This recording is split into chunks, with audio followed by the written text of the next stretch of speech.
Isu pilihan petang ini jika kerajaan dijatuhkan lagi, lebih diharap Agung Isytihar Mageran sehingga PRU 15 diadakan.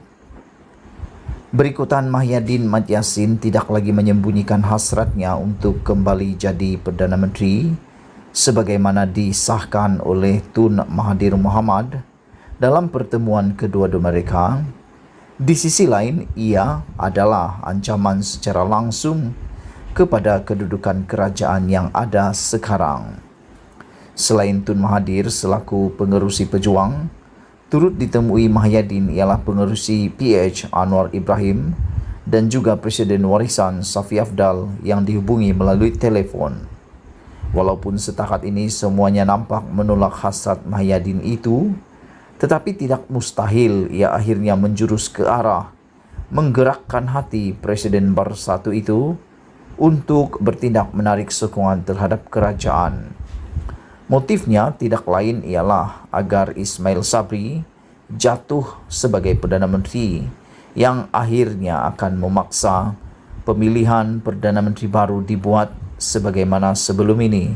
Seterusnya, membuka ruang kepada impian Mahyadin itu menjadi kenyataan. Dalam keadaan sekarang, jika tindakan menarik sokongan dibuat, mengadakan PRU dilihat sama sekali tidak sesuai kerana rakyat belum selesa dan bersedia. Malah kebimbangan terhadap ancaman COVID-19 sentiasa ada di mana-mana. Peratusan keluar mengundi yang rendah di Melaka dan Johor adalah gambaran jelas keadaan itu. Maka, menyerahkan kepada Agung untuk memilih Perdana Menteri baru adalah harapan mereka yang berhasrat menjatuhkan kerajaan itu.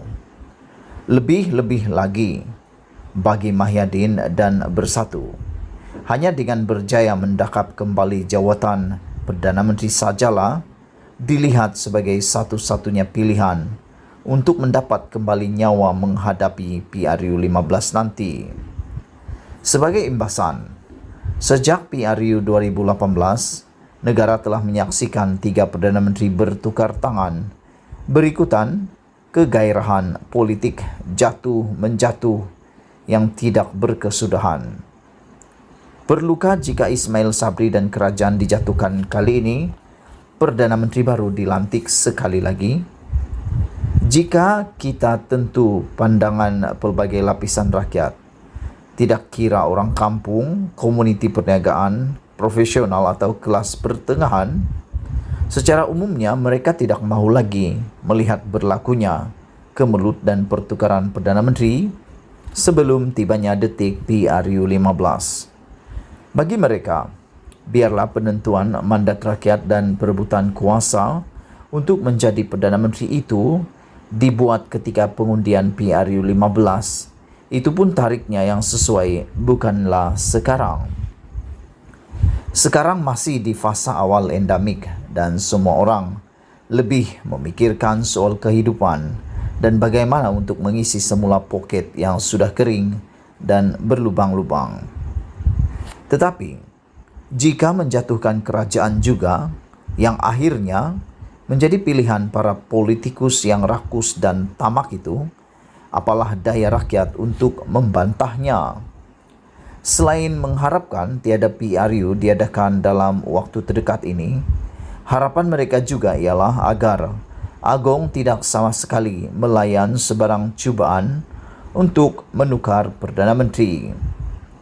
Kali ini, setelah 3 kali bertukar Perdana Menteri dalam waktu tidak sampai 1 penggal, setelah membuang undi, letihlah melihat drama yang sama berulang lagi. Harapan terbesar rakyat kali ini, lebih baik Agung mengisytiharkan Mageran saja bagi negara dalam tempoh tertentu, mungkin 6 bulan dan mungkin setahun, sehinggalah waktu yang sesuai untuk PRU diadakan. Berdepan dengan kerakusan politikus yang tiada kesudahan dan tidak pun apa yang dilakukan itu dapat menjanjikan kesejahteraan untuk kehidupan rakyat, melainkan demi kepentingan diri sendiri mereka semata-mata, bernaung di bawah payung Agung selaku ketua negara lebih daripada memadai untuk meneruskan kehidupan daripada membiarkan negara ini dikacau bilaukan oleh perebutan kuasa yang tiada titik noktahnya. Lagipun, melalui kerajaan baru dan Perdana Menteri baru itu, lebih-lebih lagi jika sosok yang pernah gagal sebelum ini diberi kuasa semula, bukan saja keadaan tidak menjadi lebih baik, keadaan dan keamanan dan kestabilan negara juga tidak mungkin wujud. Ditulis oleh Sahbudin Hussein. Sekian isu hangat petang ini. Kita jumpa lagi.